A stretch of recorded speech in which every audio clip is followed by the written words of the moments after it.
bit tough, but it's okay. We are fine. We have good food to eat. We have each other. And God watching over us. Alone in the middle of the vast and unforgiving North Atlantic Ocean, Riaan Manser and Vasti Geldenhuys began their epic journey from Morocco to New York over 3 months ago, in nothing but a rowing boat. Since departing from the Canary Islands, they traveled across the vast expanse of water for 74 days without seeing land or a single other human being, in an adventure that would see them make history as the first people to row from mainland Africa to mainland USA, a distance of over 8,000 kilometers. But taking on the full might of the Atlantic Ocean was anything but smooth sailing.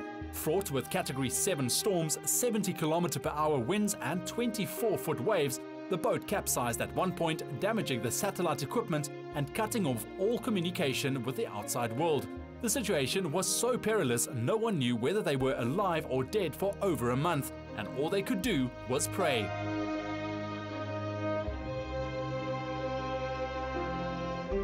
During that time, they suffered food poisoning. Riaan got separated from the boat, and Vasti even lost the feeling in her fingers. My finger is totally numb here. I can't even feel it. It's like so weird. I can't even feel my finger. Despite the perilous nature of their journey, they were accompanied along the way by hundreds of dolphins and stuck through it together with all their hearts could muster, finally arriving at San Salvador in the Caribbean just a few days ago after 74 of the most challenging days of their lives. It was a moment that will live in their hearts forever, and no doubt one that will fill every South African with pride. To Riaan and Vasti, we salute you. Indeed, we salute you. I think describing this story as incredible is probably the understatement of the year. And now joining us on Skype from San Salvador in the Caribbean, Riaan Manser and Vasti. Guys, what you've done is really and truly nothing more than just inspiring and spectacular. We are really so proud of you. What was it like, I must ask, what was it like seeing people for the first time after 72 days out at sea? Well, we didn't see a person probably for 72 days, and a passenger ship came past and we could make out somebody walking. That was the first time we saw another human being. I sit behind Riaan, so when I row, I see him and he sees me. So it's interesting to have some other conversation.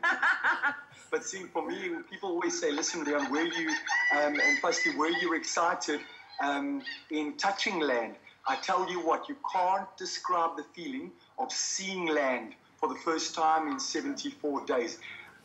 We were going nuts when we spotted land. It was, I couldn't take my eyes off it. I had the binoculars and just staring at this brown little piece that was just sticking above the horizon. It was incredible. Well, look, I mean, it's so inspiring to hear the story, but it hasn't been smooth sailing all the way, as I understand. Riaan, I believe that at some stage you guys were actually separated from the boat. And I mean, there's lots of currents which make it nearly impossible to get back onto the boat. How did that even happen? What happened in that moment? I swallowed so much salt water and I was trying to recover, and just catching a glimpse of the fishing line that was coming past me, I reached out and I got hold of it, which was pure luck also. And then I just held onto it. The rod was bending, but Vasti just slowly reeled that line in and brought me meter after meter closer back to the boat. If it wasn't for that line in the water, we would not be having this conversation. Oh, my goodness. I think you can thank your lucky stars indeed for that to be alive. Now, Vasti, there's also, I believe, an instance where we saw it in the video where you said you couldn't feel your fingers anymore. What was the reason for that, and have you recovered? Are you okay? It's weird. Physically, it's very tough, this journey. And when you stop rowing, you hold those oars like for the whole day. And when you stop rowing, your hands, they call it Rower's claw. Rower's claw. And you cannot close your hands, even though your hands are closed the whole day. When you stop rowing, you cannot close your hands. And I still don't have a feeling in my finger. I don't know why that happened, but it's like numb. It's like the nerve has been damaged or something. But yeah, it's everything in your body takes strain. Your back, your hands, your bum, It's physically a very, very difficult thing. It would seem like you're just busy doing a simple, smooth rowing position, but out at sea with the waves busy hitting you, you're actually busy jerking around and falling around, and it takes a lot of strain all over your body. I feel like a 100-year-old man every single morning when we get up, and it's like starting a diesel engine. I have to get going. You know, I'm glad to see there's smiles on your faces, and I can only just begin to imagine the hardships and the pain that you guys have endured, including food poisoning, I understand, which is not something that you want to have on a boat in the middle of the North Atlantic. Food poisoning from fish. The reaction is almost instantaneous. Vasti's rash came out all over her body.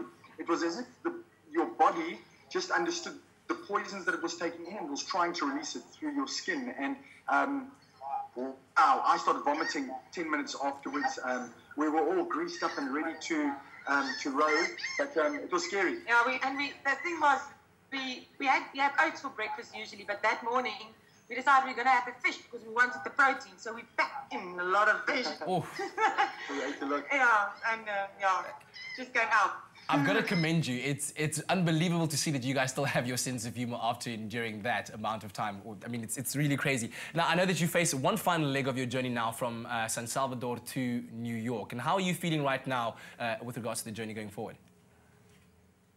We are actually keen to get going. We like land, we love it, but we are keen to get this journey over with. We want to come home. We do want to come home. Plus, it's a nail on the head. If you had to say to us, do you want to spend more time in the Bahamas? Come on, of all places. Do you want to spend more time in the Bahamas or do you want to go home?